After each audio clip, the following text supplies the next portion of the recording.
Hi, my name is Portia from Software to Sales, and in this episode, I'm going to go over some of the entrepreneurship podcasts, articles, and communities that have really inspired me and really brought me to the next level. So let's begin. So articles to read. I first wanted to list a bunch of blogs, but I realized I actually don't read a lot of blogs, but I do have articles that have really changed my perspective in terms of being in business for yourself and a journey that entails. So the first one is The Ladders of Wealth Creation, a step-by-step roadmap. I highly recommend this article. A lot of articles do a really good job of talking about having a service industry based business, having a SaaS company, or really leveling up in your job and your career. But the Ladders of Wealth Creation just puts all of that together. It really shows you, honestly, how you can go from an hourly employee to salary all the way to having your own SaaS business. So I highly recommend this article by Nathan Barry. The next one is How to Start Freelancing, the Basics. I think freelancing is one of the best ways to get started with entrepreneurship. I think SaaS is almost like the graduate level. There are some people who do it really well out of the gate, and I've interviewed them. But I think if you're a newbie to business, I think knowing that you have a talent, finding people, or knowing that you have a skill, and knowing that people need it is really important. So this could be anything from, we do coding, writing.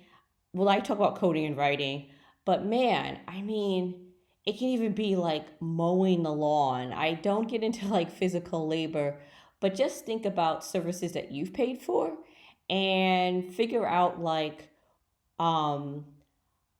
who needs these services and how to get to them. I think this really sets you up for the next level of entrepreneurship, which is creating a SaaS company. That's my humble opinion. But read How to Start Freelancing, the Basics.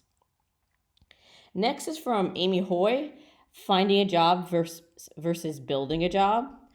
I personally like this article because I have done it before. So 𝗣𝗍𝗯, she's brilliant when it comes to business.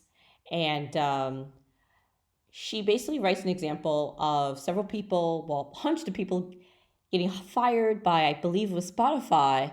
And these engineers, they go on Twitter and they say, hey, I have the skill of Rust. I have A, B, or C skills. And 𝗣𝗍𝗯 says that's not the way.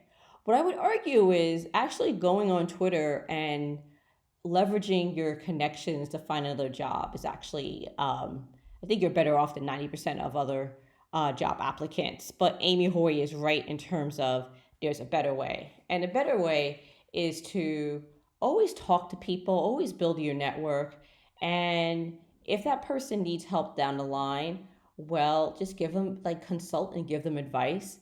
And if it's a good fit, a lot of these people could just make a job for you or make a position. This is something that happened to me when I first got into tech. I was a machine learning intern, and it was a position that was created for me because I met some people and they knew I had a background in Mandarin and a bit of Python. And we were able to talk to the CEO, and a month later, I had an internship that was created for me. So I know this definitely works. And if you're an entrepreneur, this is definitely a good skill to leverage. Podcast to listen to. Entrepreneur on Fire, the host of Entrepreneur on Fire. He's infectious in terms of his energy, and he interviews a lot of different people. Many of them are very advanced in their entrepreneurship journey, but they're just really interesting folks to talk to, and they usually have a lot of good insights. The Millionaire Mindset. The Millionaire Mindset has to be one of the most useful and unique podcasts that I've ever listened to about business. The podcast on this list, I have to say, spoiler alert, if you listen to business and entrepreneurship podcasts for long enough, you do have some themes like the importance of marketing, the importance of narrowing down your niche, the importance of like hiring out. The millionaire mindset goes into different strategies that I haven't heard in these other podcasts.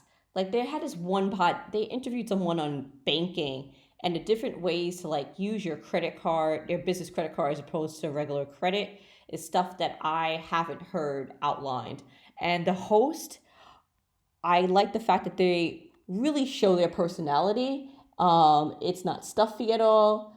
It's very much the host and the people they interview are very much comfortable in their own skin. And so like I highly recommend the Millionaire Mindset. Next is Side Hustle Nation. Side Hustle Nation really takes the mystique out of building a business. I think if you listen to the likes of Paul Graham, or if you're listening to like all the startups that are happening in Silicon Valley, they make you think that you need to be a unicorn.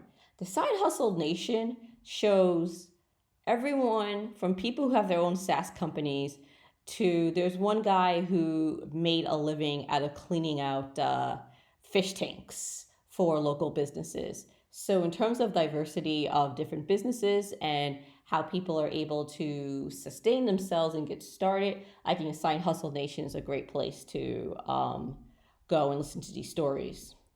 Online communities. I've just now started to get into online communities and forums.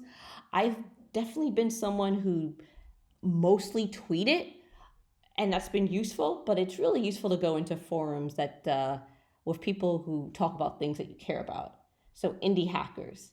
Indie hackers, basically nerds building their own business. So if you're into computer science, if you're into design, and you want to start your own venture, this is a great group to hang out. And everyone there is very friendly. 𝗣𝗠𝗀𝗀𝗀𝗀. 𝗣𝗠𝗀𝗀𝗀𝗀 is another group for, I would say, for engineers who really want to level up in terms of their writing. So if you're someone who wants to, if you're an engineer who wants to promote what you've been doing in technology, if you've learned, if you want to bring it to another level in terms of teaching people different technologies, 𝗣𝗠𝗀𝗀𝗀𝗀 is the place to go. And everyone there in that group, they're top notch, and I really admire them. And finally, join a local group. I can't tell you like how I was able to find contacts, or at least like find people who I've been talked to for years, just going to local groups. These local groups are a great way for you to get started, for you to find clients, as I mentioned before, and for you to really find your tribe. So definitely find a local group, and it doesn't have to be something like in person. There are many groups that are meeting on Zoom. And that's it. So please like and subscribe, and thank you.